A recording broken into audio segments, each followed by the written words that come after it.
Hello BookTube, this is Weekly Reads. I've had a fantastic reading week this week.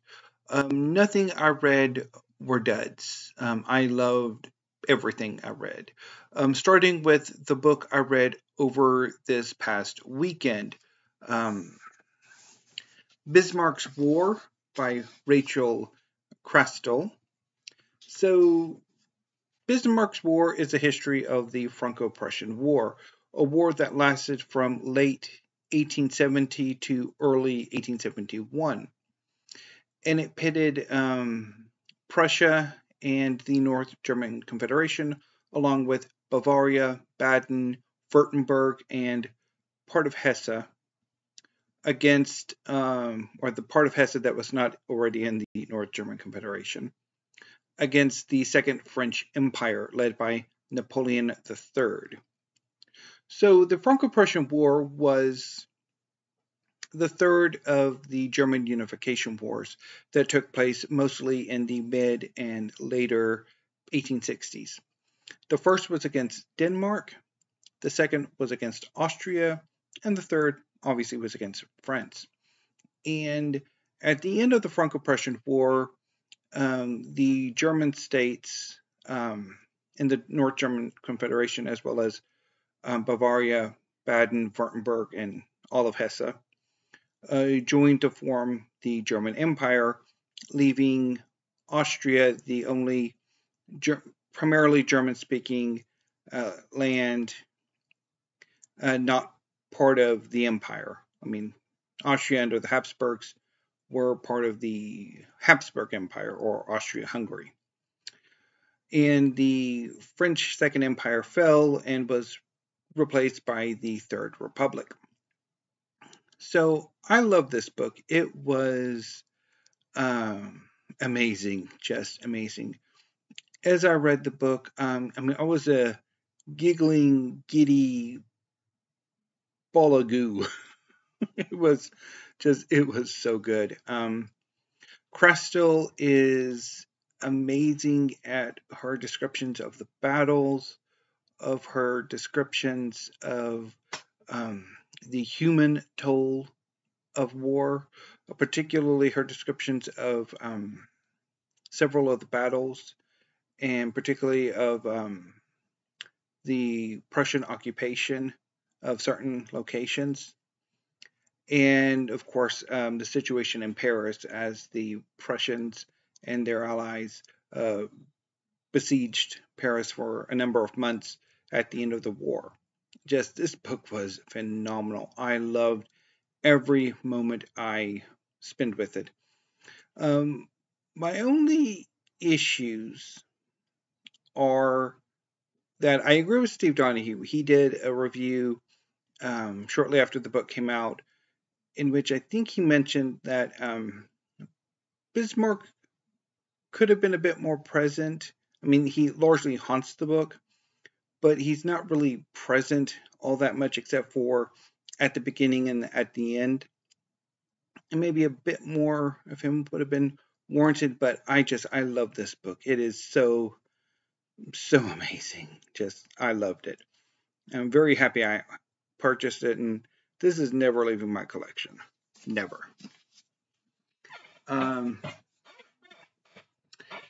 So once I finished Bismarck's War on Sunday, I had a little extra time. Well, I'm going to grab it some more.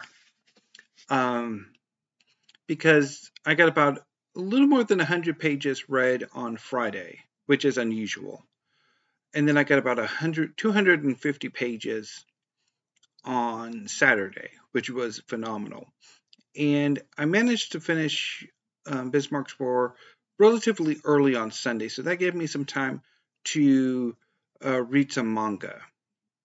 So I read the 2 volumes of manga that I had just gotten in from Book People. Eden Zero by Hiro Mashima, and My Hero Academia by Kohei Horikoshi. This is volume 24, and this is volume 35. So, Eden Zero is a space opera fantasy about a young man named Shiki who was raised on a planet of androids called Granbell. The planet was a tourist destination, and gradually the androids began to fall apart. One day, a young woman named Rebecca and her Exceed companion Happy come to Granbell to film videos for her BCube channel. The androids seem to malfunction, and Shiki rescues her, and the trio flee the planet.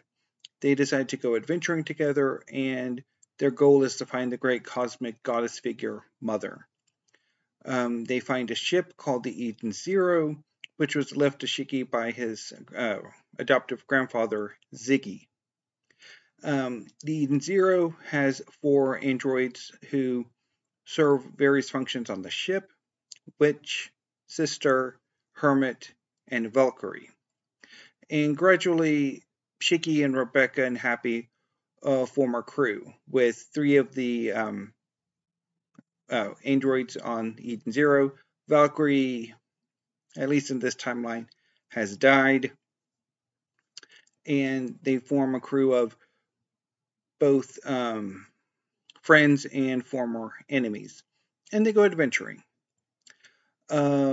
Unfortunately, they discover that Ziggy has returned from the dead, and that he has taken on an anti-human agenda, or an anti-organic life agenda. And he has gone off to conquer various planets, and Shiki and the crew fight against this. They try to liberate the planets that Ziggy has conquered. They learn that Ziggy has entered into an alliance with 2 members of the Oresienses Galactica, the 2 robotic members, Dead Crow and God Eknoella, who is the mother of dragons and who controls the planet Lindard and its manufacturing capabilities, which is why Ziggy's there, because he wants an army. So the crew of the Eden Zero forms an alliance with the space pirate Elsie Crimson and the member of the Oresienses Interstellar, the Holy, who has beef against Dead Crow. And they all converge on Lindard, and a massive battle takes place, which draws in the rest of the Oresienses Interstellar, who are basically elite soldiers in the Interstellar Union. And so this volume continues the various battles and largely begins to wrap up the conflict. And it was just amazing. I really enjoyed this volume, as I have all of Eden Zero. So it starts off with some backstory of Ziggy.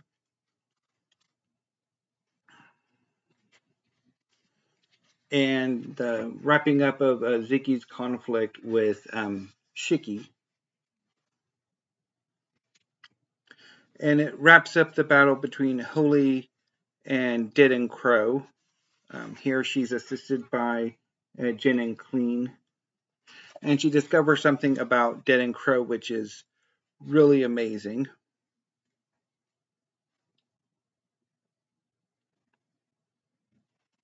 And then, oh yeah, this is a very emotional moment. I just love that.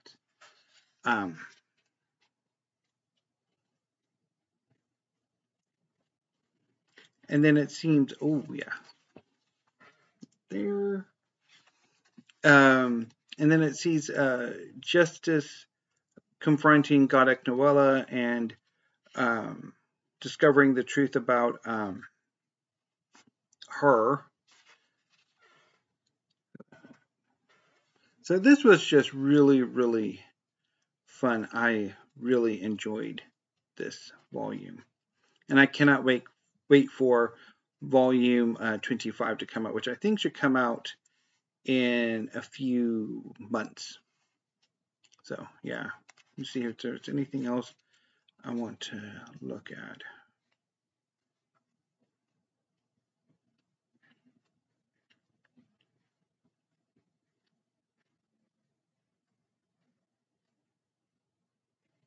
Yeah, okay.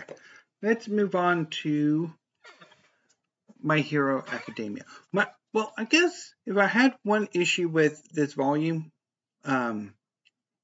is that the fight with Godek Noella was a little bit too quick for my liking. I wish he'd been around a bit longer as an antagonist.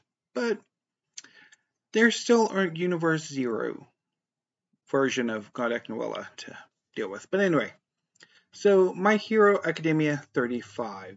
So My Hero Academia is a series inspired by American superhero comics. In this world, 80% of the population have superpowers called quirks. And a few of these people have become superheroes in a very sort of codified, regulated system. Izuku Midoriya adores superheroes. He is obsessed with superheroes. He wants to be one, but he is quirkless. He was born without superpowers. But one day his bravery and determination impresses the greatest superhero in Japan, All Might.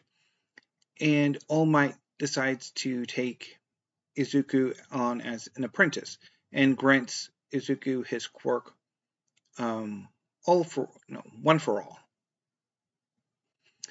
which allows him to develop his own superpowers. And so Izuku joins the premier school for aspiring superheroes, UA. Unfortunately, at this point, various villainous factions are beginning to make moves that will see the world that has been built up largely by All Might collapse. These forces are led by All for One, the counter to All Might, who wants to set himself up as the demon lord of the world, and his apprentice Shigaraki, who has been granted, he initially has a decaying quirk, that anything he touches decays. But he had subsequently been granted with the original one All for One quirk, and this has massively boosted his powers. So at this point, Japan has fallen. The superheroes are on their back feet. They're on the back ropes, or they're on the ropes. And much of society has fled into protective refuges. But the heroes are setting up a counterattack against the villains. And with the sacrifice of Star and Stripe, the number one hero in the United States, they've been given it some time to allow for a plan to come together to where the heroes can separate the villains and defeat them piecemeal, which largely works in a manga series, because usually what you will have during these sort of big, massive war arcs or massive conflict arcs is that that the protagonist and antagonist sort of separate off and have one-on-one battles that kind of go sequentially throughout the series. So this volume largely sets up the beginning of the final battle. There's only a few volumes left before the series wraps up, although it is still ongoing. So I'm thinking volumes 39 or 40 likely will be the final volume of My Hero Academia. But when that final volume comes, I will, in sadness, report back, because I really love this series as well. So, let's see here.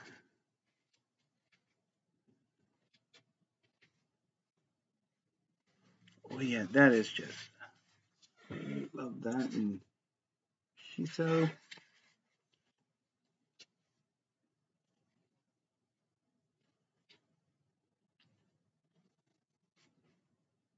Again, this was really fun to do.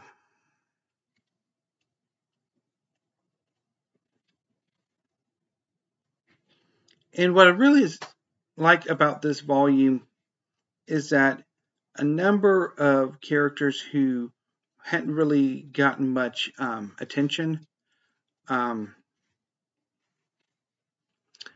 get that attention. Particularly a character from Class 1B who's been sort of a bit of an antagonist, but here he really gets the shine. But so this is All for One. And then next page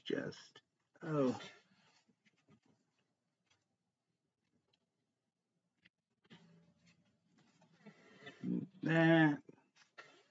I really had a lot of fun with this volume.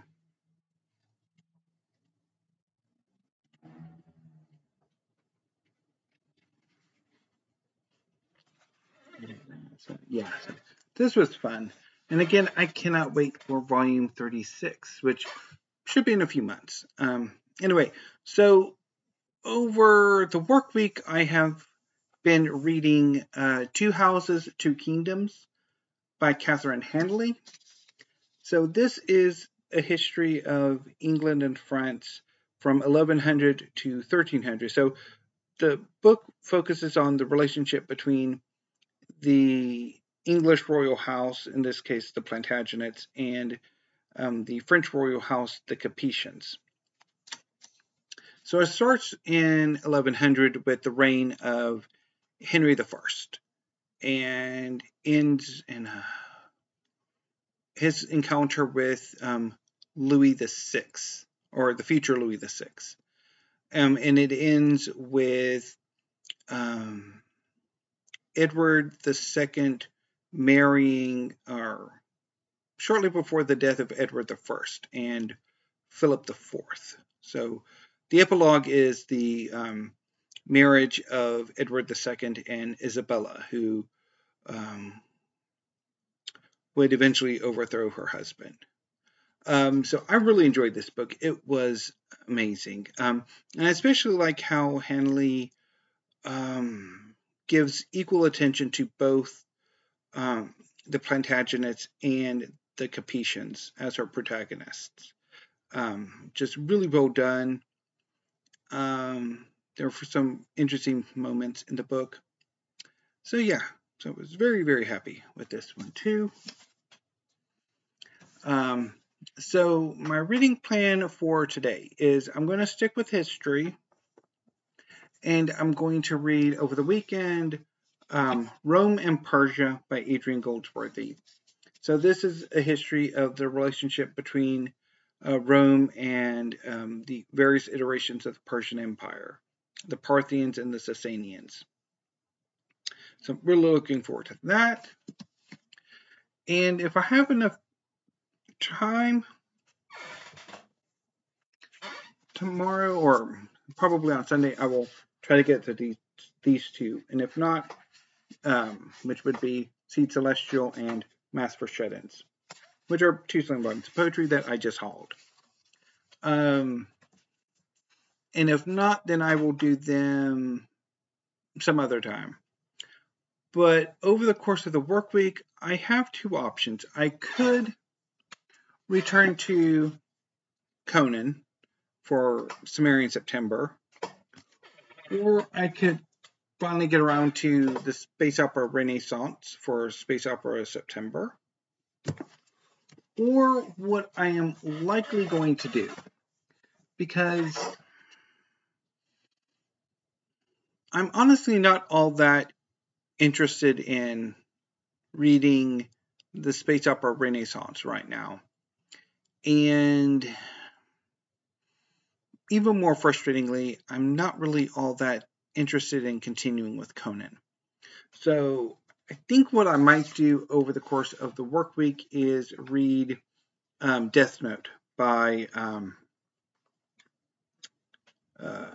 I'm blanking on their names. I'll get it here in a second, but I will show you the cover of the first volume, because while I have the all-in-one edition, I don't want to get it out because it'll make the 7 Deadly Sins tip over, because I currently have Death Note as a bookend for the 7 Deadly Sins. So Death Note is a manga series by Tsugumi Ohba and Takeshi Obata, and it's about a young man named Light Yagami who one day picks up a Death Note from a Grim Reaper, a Shinigami. And Light learns that if he writes down the names of an individual, he can kill them. And he can even specify the manner of their death. And Light uses this to embark on a killing spree of people he feels don't deserve to exist, largely criminals and the corrupt. This brings the attention of the police, including a detective named L. So I've been wanting to finish off Death Note for a long time. I read a few volumes when about 10 or so years ago, but I never really got around to reading the entire series, which is a good time to do now. So that's probably what I will do, but I don't know. I'm going to try to leave my options open, because I do know I want to sort of not read so much history, because I might end up getting tired of it. I mean, I'm having a fantastic spat of history reads, so that's great, but I don't want to push my luck.